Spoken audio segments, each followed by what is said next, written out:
Excel နဲ့ interpolation လုပ်ကြည့်ရအောင်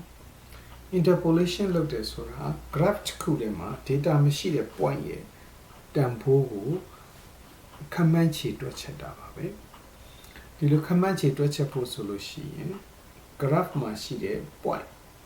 တန်ဖိုးတွေကနေပြီးတော့သူနဲ့သက်ဆိုင်တဲ့ function တစ်ခုရလာဖို့လိုပါတယ်အဲ့ function ကို Excel ကိုတွက်ခိုင်းလို့ရတယ်ခုဒီမှာ x တန်ဖိုးတွေ y တန်ဖိုးတွေပေးထားတယ် x တန်ဖိုးကတော့3ညကနေပြီးတော့9 10 15ဆိုပြီးတော့9စီချပြီးတော့တန်ဖိုးပေးထားတယ် y တန်ဖိုးကလည်းဒီတိုင်းပဲတန်ဖိုးတွေရိုက်ပြီးထည့်ပေးထားတယ်ဒါက linear equation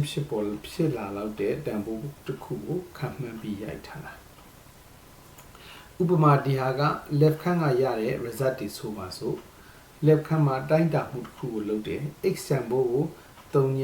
9 10 15ဆိုပြီးတော့ပြောင်းပေးသွားတယ် y တန်ဖိုးကိုတိုင်းယူတယ် y တန်ဖိုးကခုပုံမှာပြထားတဲ့အတိုင်း3 4.5 5.5ခွန်8.4စသဖြင့်တန်ဖိုးတွေတက်သွားတယ်ပေါ့နော်အဲ့ဒါဆိုလို့ရှိရင် x နဲ့ y နဲ့ရှိတယ်ဆိုရင် graph ဆွဲလို့ရပြီ graph ဆွဲကြည့်အောင်နော် graph ဆွဲမယ်ဆိုတော့ဆွဲခြင်းနဲ့ data တွေကို select လုပ်လိုက်တယ် select လုပ်ပြီးရင် insert ထဲကိုသွားဒီက recommended chart ကိုကြည့်မကိုလိုချင်တဲ့ graph ရှိရင်ယူမယ်မရှိဘူးဆိုရင် all chart ကိုသွားပြီးတော့ xy scatter တွေကအဆက်ကလေးတွေနဲ့ဟာပဲယူလိုက်မယ် okay ဒါဆိုလို့ရှိရင်ဒါ graph တစ်ခုဆွဲလို့ပြီးသွားပြီ interpolate လုပ်တယ်ဆိုတာအခုလက်ခန်းထဲမှာတိုင်းခဲ့တော့ငါဥပမာအဖြစ် x တန်ဖိုး9အတွက်တိုင်းတယ်10အတွက်တိုင်းတယ်15အတွက်တိုင်းတယ်ဒါပေမဲ့ဒီတန်းသိချင်တာက 2.5 လည်းဖြစ်ချင်းဖြစ်မယ်2.6 လည်းဖြစ်ချင်းဖြစ်မယ်3.75 လည်းဖြစ်ချင်းဖြစ်မယ်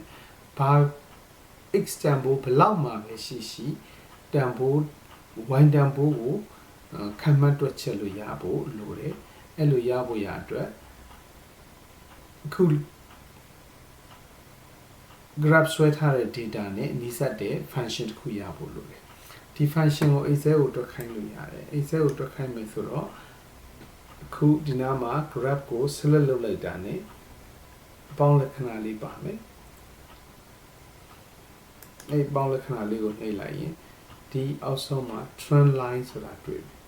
အဲ့ trend line ကိုနှိပ်လိုက်မယ်ဆိုလို့ရှိရင်သူက line ပြပေးထားတယ်ဒါကဒီအset ဒီနဲ့အနီးစပ်ဆုံး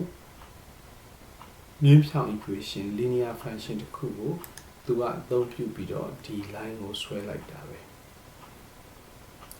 အဲ့တော့အဲ့ linear function ရဲ့ equation ကိုလိုချင်တယ်ဆိုလို့ရှိရင်ဒီဘက်မှာသူ trend line ကို select လုပ်လိုက်မယ် select လုပ်ပြီးတော့ဒီဘက်က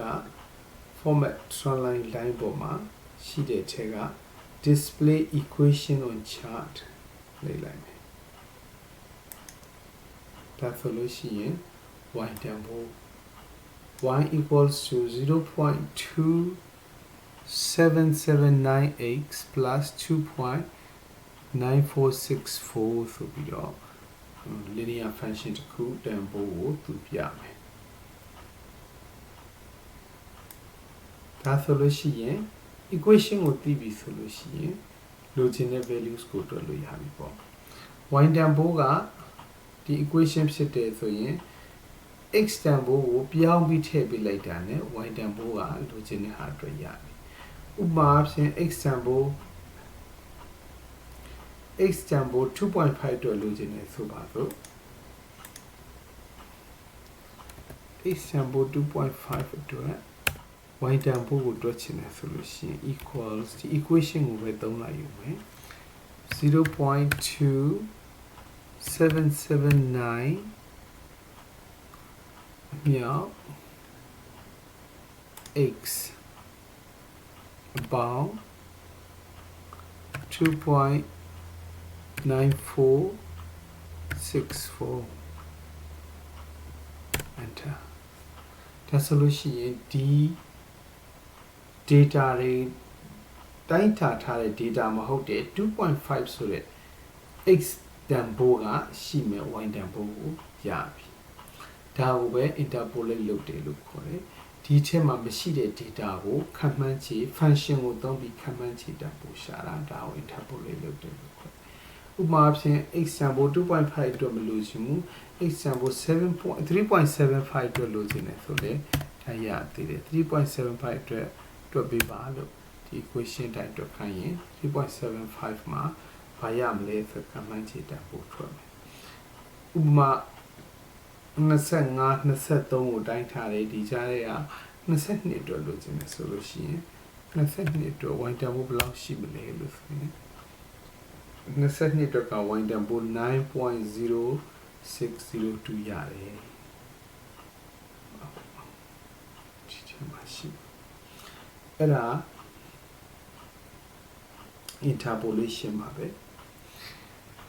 ခုဒါက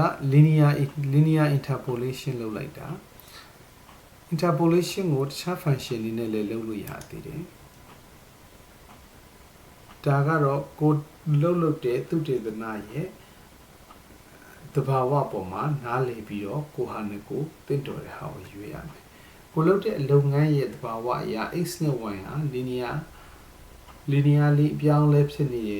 ဆိုလို့ရှိရင် linearly ဆက်ဆက်နေကြတာဆိုလို့ရှိရင် linear interpolate လုပ်မယ် linear function ကိုထုတ်ပေးမယ် trend line ကိုသုံးမယ်အဲ့လိုမဟုတ်လို့တခြားဟာတွေသုံးခြင်းနဲ့ဆိုလို့ရှိရင်လေဒီမှာ more option ဆိုပြီးတော့ရှိသေးတယ်ဥပမာအနေနဲ့ဆိုရင် exponential functions တွေထည့်ခိုင်းလို့ရတယ်သူကိုထည့်ခိုင်းရင်ဒါ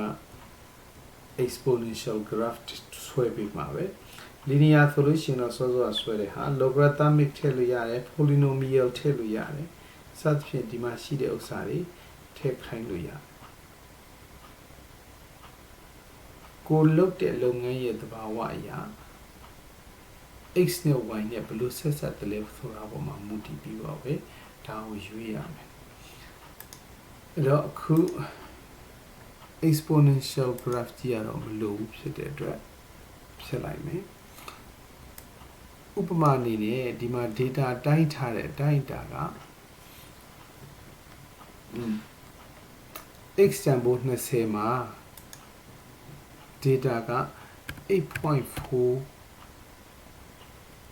မဟုတ်ဘဲနဲ့84ဖြစ်နေတယ်ဆိုပါတော့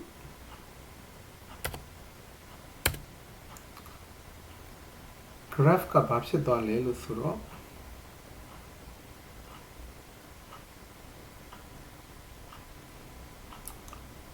graph က point တစ်ခုတည်းကအမြင့်ကြီးဝေးကြီးကိုထောင်တက်သွားတယ်ဒါဆိုလို့ရှိရင်ဒါစဉ်းစားကြည့်ဒီ point ကတစ်ခုခုမှားနေတယ် left hand မှာအလုပ်လုပ်စဉ်ကတိုင်းတာစဉ်ကလူရဲ့အမှားလည်းဖြစ်နိုင်တယ်လို့စက်ရဲ့အမှားလည်းဖြစ်နိုင်တယ်ဒီ point ကမှားနေတဲ့အတွက်ဒီ point နဲ့နီးစပ်အောင်လို့ trend line ကိုရွှေ့လိုက်ရတာမှာ trend line ပုံမှာတခြားဘယ် point မှမရှိတော့ဘူးဖြစ်ပါတယ်ဒါဆိုလို့ရှိရင်ရလာတဲ့ function ကလည်းအမှားကြီးပဲဖြစ်ဖို့များတယ်အဲ့လိုမျိုးတန်တရားရှိတဲ့ point ဖြစ်လာပြီဆိုရင်အဲ့ဒီ point ကိုထည့်မစဉ်းစားတော့တာထည့်မတွက်တော့တာကောင်းတယ် Excel ကတော့နားမလည်ဘူးဒီမှာထည့်ထားရင်သူကထည့်တွက်မယ်ပေါ်မှာ point တစ်ခုရှိရင်အဲ့ဒီ point ဖက်ကို trend line ကိုရိမ့်ယူရတာဖြစ်တဲ့အတွက်ကျန်တဲ့ဟာတွေအလုံးလွတ်ထွက်ကုန်တယ်အဲ့တော့ဒီဟာကို delete လုပ်လိုက်မယ်ဆိုလို့ရှိရင်ဒါတင်လျောက်ပတ်တဲ့ trend line ကိုပြန်ရမယ်အဲ့ဒါမှလည်းနီးစပ်တဲ့ function interpolate လုပ်တဲ့နေရာမှာခန့်မှန်းခြေတန်ဖိုးတွက်ချက်တဲ့နေရာမှာအမှန်တကယ်အသုံးဝင်တဲ့ function ကိုရမယ်